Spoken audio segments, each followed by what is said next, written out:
আমাদের সাধারণ চুলে কি হয়, ঠিকঠাক মতো পর্যাপ্ত অক্সিজেন পায় না।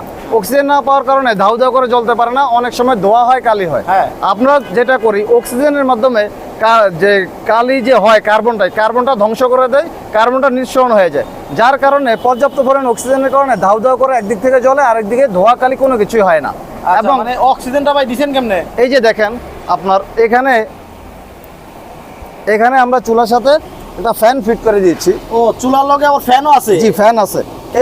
এই ফ্যান চালাতে তো ভাই কারেন্ট লাগবে। আরে ভাই, এটাই তো বললাম, মাসে 10 টাকাও খরচ হবে না এই বিদ্যুৎতে। আপনার ছোট ফ্যান, 12 ভোল্টের একটা ছোট ফ্যান, যেটা মোবাইল চার্জ দিলে যেরকম বিদ্যুৎ খরচ হয়, সর্বোচ্চ এটুকু খরচ হইতে পারে। ও আচ্ছা, এই ফ্যান চলবে কারেন্ট দিয়া? এই ফ্যান চলবে কারেন্ট দিয়া। কিন্তু ঘটনা তো আরেকটা আছে ভাই। কি ভাই? এখন এই ফ্যান যদি কারেন্ট দিয়া চলে, জি ভাই, এই যে ধরেন ফ্যান চালাতে তো কারেন্ট লাগবে। জি। বিদ্যুৎ বিল আসবে মাত্র 10 টাকা সর্বোচ্চ সারা মাসে। সারা মাসে। এখন এই ফ্যান যখন কারেন্ট চলে যাবে, জি। তখন আপনার